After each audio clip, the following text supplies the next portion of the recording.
ఇప్పుడు కొంచెం ఎక్కువ టైం తీసుకునేమంటారు. సకల గులాబీ రాముడు, థ్యాంక్ యూ వెరీ మచ్, జనం మెచ్చిన నాయకుడు, తండ్రికి తగ్గ తనయుడు, మన అందరి అభిమాన నాయకుడు, ఈ ఖమ్మం నియోజకవర్గానికి పువ్వాడ అజయ్ కుమార్ గారి ఆధ్వర్యంలో వేల కోట్ల రూపాయలు మనకు అందించినటువంటి నాయకుడు అన్న కేటీఆర్ గారిని ప్రసంగించవలసిందిగా కోరుతా ఉన్నాం.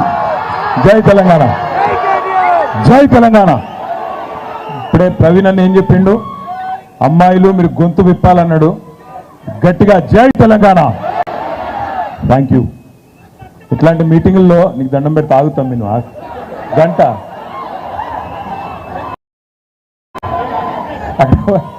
ఇలాంటి మీటింగుల్లో సమస్య ఏమంటే, నేను ఇట్లాంటి మీటింగ్ వచ్చినప్పుడు ముందే ఇంట్లో నా బిడ్డ అడిగి వస్తాను. నేను నా బిడ్డకి కరెక్ట్గా 15 ఏళ్ళు. పొద్దున ఇంట్లో బయలుదేరినప్పుడు అడిగిన, మరి మీటింగ్కి పోతున్నా ఏం మాట్లాడమంటావని అడిగిన. నీకు దండం పెడితే ఆగరా, నీకు దండం రా అయ్యా ఆగు తమ్ముడు ఆగు. నా బిడ్డ ఏం చెప్పిందంటే, నీకు అందరికంటే ముందు మైక్ ఇస్తే నా తర్వాత మంచి గొప్ప గొప్ప వక్తలు ఉన్నారు, ప్రవీణ్ అన్న ఉన్నాడు, అజయ్ అన్న ఉన్నాడు, పల్లా అన్న ఉన్నాడు, నామా గారు ఉన్నారు, రవెన్ ఉన్నాడు, వాళ్ళందరూ బాగా మాట్లాడతారని చెప్పి గమ్మున కూర్చో అన్నది. మరి మధ్యలో ఇస్తే ఏం చేయాలన్న, నాకంటే ముందు మాట్లాడిన తాత మధు బాగా మాట్లాడిండు, పగడానాల నాగరాజు బాగా మాట్లాడిండు, తర్వాత మాట్లాడే నామా గారు ఇరగదీస్తారు, ఇక అజయ్ గారు అయితే చించేస్తారు, అట్లా చెప్పి కూర్చో అని చెప్పింది.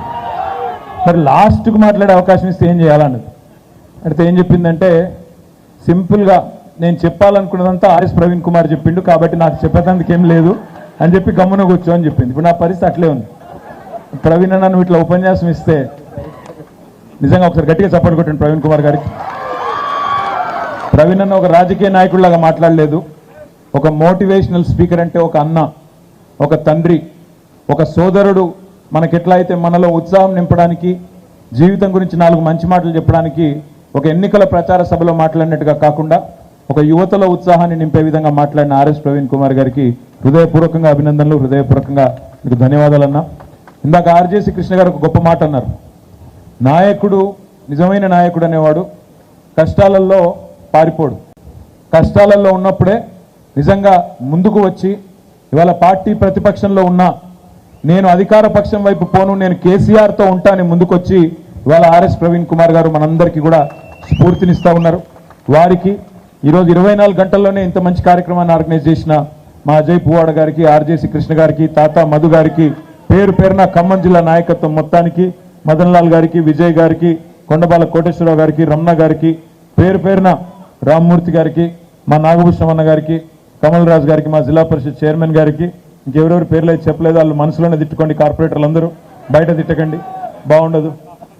నామగారి పేరు చెప్పినన్న, ఆయన ఇప్పుడు మన ఫ్లోర్ లీడరు, మళ్ళీ కాబోయే ఎంపీ, జూన్ 4th రోజు కాబోయే ఖమ్మం ఎంపీ నామా గారికి, మా చెల్లెళ్ళకి, మా తమ్ముళ్ళకి పేరు పేరున అందరికీ నమస్కారం.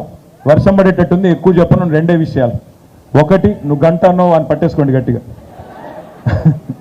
2 విషయాలు. ఒకటి, అసలు శాసన మండలి అనేది ఎందుకు ఉంది, శాసన మండలి యొక్క ఆవశ్యకత ఏంటి, ఎందుకు శాసనసభ ఉన్నప్పుడు, అసెంబ్లీ ఉన్నప్పుడు కౌన్సిల్ ఎందుకు పెట్టారు, లోక్సభ ఉన్నప్పుడు రాజ్యసభ ఎందుకు పెట్టారు, ముందుగా మనం అర్థం చేసుకోవాలి.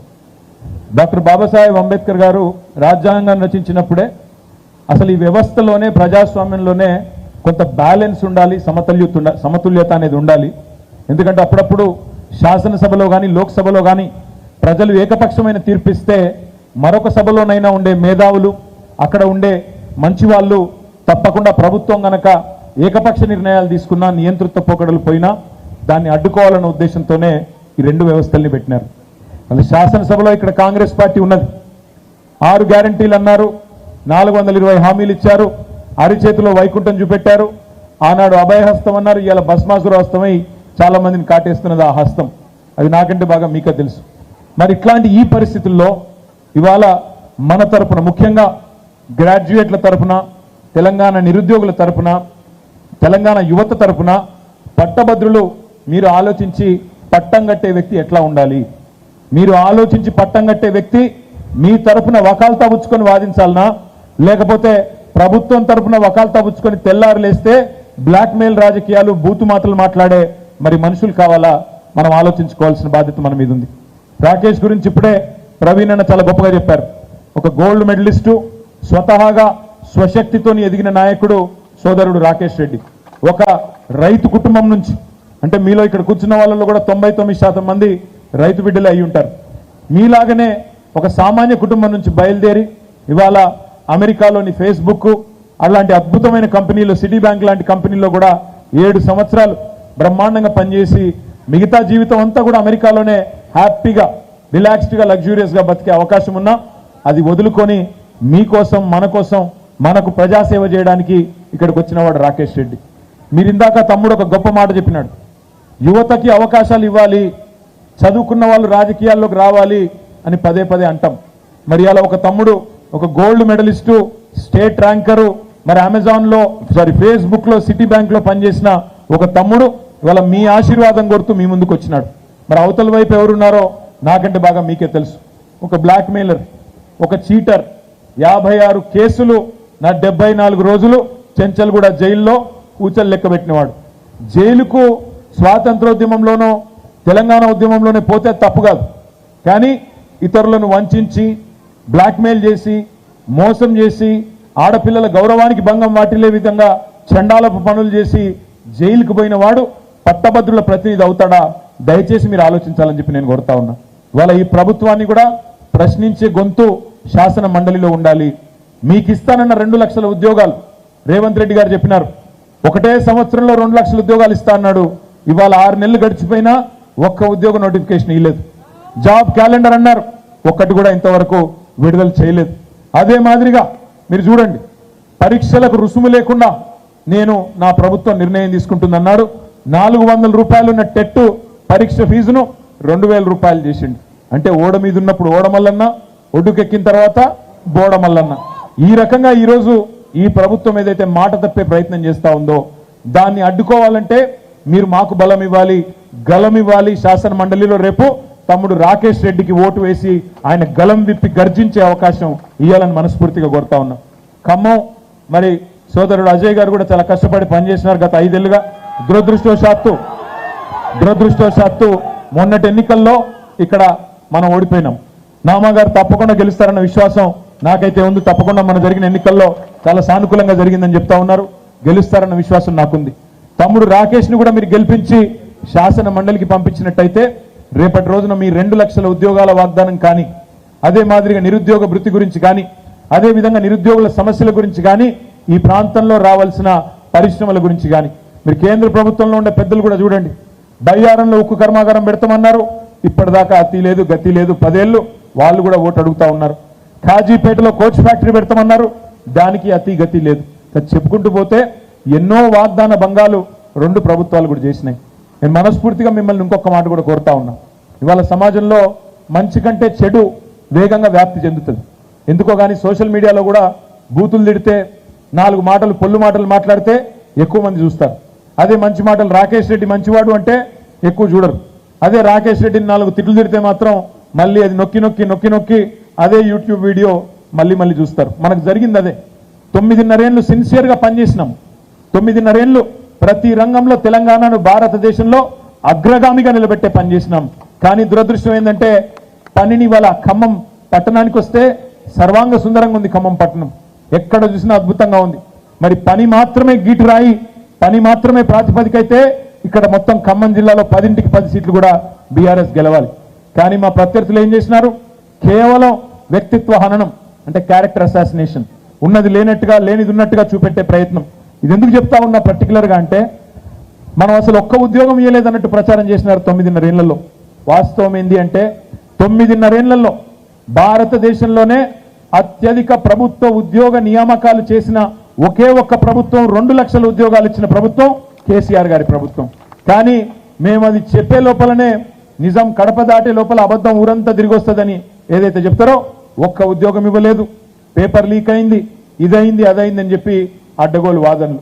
నేను రాహుల్ గాంధీ గారిని, బీజేపీ నాయకులను కూడా ఎన్నికల సమయంలో అడిగిన, మాకంటే ఎక్కువ భారతదేశంలో తెలంగాణ కంటే ఎక్కువ ఉద్యోగాలు గత 9.5 ఏళ్లలో ఇచ్చిన ఒక్క ప్రభుత్వాన్ని చూపెడతారా, చూపెట్టి మాట్లాడండి అని అడిగిన. సమాధానం రాదు. ఎందుకంటే లేదు. 2 లక్షల ఉద్యోగాలు ఇచ్చిన కేసీఆర్ గారిదేమో అబద్ధమైపోయింది. ఒక్క ఉద్యోగము 6 నెలల్లో ఇవ్వకుండా 30,000 ఉద్యోగాలు నేను ఇచ్చినానని బొంకుతున్న రేవంత్ రెడ్డి గారిదేమో ఇవాళ నిజం అన్నట్టుగా ఈ యూట్యూబ్ వాళ్ళు చూపెడతా ఉన్నారు. ఒక్క మాట ఆలోచించండి. ఒక ఉద్యోగం ప్రభుత్వంలో ఇవ్వాలి అంటే ముందు నోటిఫికేషన్ ఇవ్వాలి, తర్వాత దానికి రిటర్న్ టెస్ట్ పెట్టాలి, ఇంటర్వ్యూ పెట్టాలా, ఆ తర్వాత అపాయింట్మెంట్ లెటర్ ఇవ్వాలి. ఇవాళ రేవంత్ రెడ్డి గారు బొంకుతున్నారు, పచ్చి అబద్ధాలు చెప్తున్నాడు. 30,000 ఉద్యోగాలు ఇచ్చినా అని చెప్తున్నాడు. ఒక్క నోటిఫికేషన్ ఇచ్చిండా రేవంత్ రెడ్డి వచ్చినాక? మరి నోటిఫికేషన్ ఇవ్వకుండానే ఉద్యోగాలు ఎట్లా ఇస్తారు? పెళ్లి కాకుండానే పిల్లలు పుడతారా? నేను అనేది ఏమంటే పెళ్ళి అయ్యి సంసారం చేస్తే పిల్లలు పుడతారు. నోటిఫికేషన్ ఇచ్చి రాత పరీక్ష రాసి ఇంటర్వ్యూ అటెండ్ అవుతే ఉద్యోగ నియామకాలు వస్తాయి. అంతేగాని నోటికి ఎంత వస్తే అంత. రేవంత్ రెడ్డి గారు వచ్చినాక ఒక్క నోటిఫికేషన్ రాలేదు, ఒక్క రిటర్న్ టెస్ట్ పెట్టలేదు. కానీ 30,000 ఉద్యోగాలు ఇచ్చేసినా అని బొంకుతున్నాడు. అందుకే నేను అడిగేది, రేపు 2 లక్షల ఉద్యోగాలు ఏమైనాయి రేవంత్ రెడ్డి అని గల్లా బట్టి అడిగేటోడు ఉండాలంటే తమ్ముడు రాకేష్ రెడ్డిని శాసన మండలికి పంపించండి. రేపటి రోజున మా నిరుద్యోగ భృతి ఏమైంది, నా 4,000 రూపాయలు ఏమైంది అని అడగాలంటే తమ్ముడు రాకేష్ రెడ్డిని శాసన మండలికి పంపించండి. ఐటీ హబ్ పెట్టినాం ఖమ్మంలో. ఐటీ హైదరాబాద్కి పరిమితం అయితే మొత్తం ద్వితీయ శ్రేణి పట్టణాలకు కూడా తీసుకురావాలని చెప్పి వరంగల్లో, నల్లగొండలో, ఖమ్మంలో కూడా ఐటీ హబ్బులు పెట్టినాం. వరంగల్కి మనమేమో టెక్ మహీంద్రా లాంటి కంపెనీని తీసుకొస్తే రేవంత్ రెడ్డి గారు వచ్చిన తర్వాత టెక్ మహీంద్రా కూడా మూతేసుకొని పారిపోయే పరిస్థితి వచ్చింది. ఉన్న పరిశ్రమలను కూడా కాపాడుకోలేని దుస్థితి. కొత్త పరిశ్రమలు తెచ్చే తెలివి ఎట్లాగూ లేదు. మొన్ననే కార్నింగ్ అనే పరిశ్రమ చెన్నైకి వెళ్ళిపోయింది. మరొక పరిశ్రమ కేయిన్స్ టెక్నాలజీస్ అని గుజరాత్కి వెళ్ళిపోయింది. కొత్త పరిశ్రమలు తెచ్చే తెలివి కాదు, ఉన్న పరిశ్రమలను కూడా నిలుపుకునే సత్తా ఈ ప్రభుత్వానికి లేదు.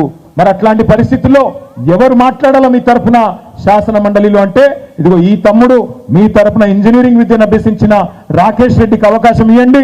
గలమెత్తుతాడు, శాసన మండలిలో ప్రభుత్వాన్ని నిలదీస్తాడు. అట్లా ఒత్తిడి పెంచి తిరిగి ఇక్కడ ప్రైవేట్ రంగంలో కూడా ఉపాధి కల్పన చేసే దిశగా ప్రయత్నం చేద్దాం.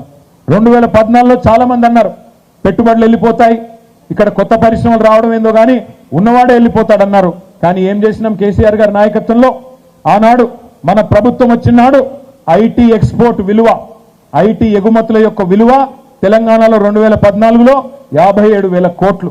మన ప్రభుత్వం దిగిపోయినాడు ఐటీ ఎగుమతుల విలువ 2,41,000 కోట్లు. అంటే 4 రెట్లు 400% పెంచిన ప్రభుత్వం మనది. మన ప్రభుత్వం వచ్చినాడు తెలంగాణలో 3 లక్షల మంది ఐటీ ఉద్యోగులు, 3,20,000 మంది. మన ప్రభుత్వం దిగిపోయినాడు 10 లక్షల మంది మొత్తం తెలంగాణలో ఐటీ ఉద్యోగాలు చేస్తున్న పరిస్థితి. అంటే ఈ రకంగా మరి సమాజంలో ప్రైవేట్ రంగంలో విస్తరణకు కూడా దోహదపడ్డాం. నేను మిమ్మల్ని మనస్ఫూర్తిగా కోరేది ఒకటే, మనం ఆలోచించాల్సింది నెక్స్ట్ ఎలక్షన్ గురించి మాత్రమే కాదు, నెక్స్ట్ జనరేషన్ గురించి కూడా మాట్లాడే ఆలోచించే నాయకత్వం కావాలి.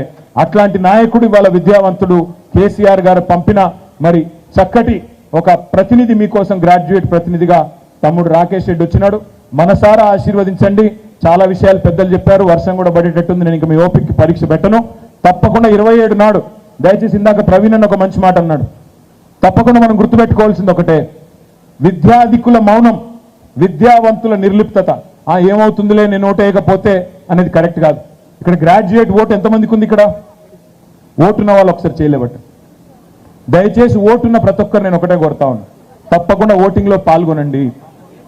అజయ్ గారి గురించి థ్యాంక్ యూ. మరి తప్పకుండా ఓటింగ్లో పాల్గొనండి. తప్పకుండా మీ అభిప్రాయాన్ని, విలువైన ఓటును దయచేసి మీ అభిప్రాయాన్ని తెలియజేయండి.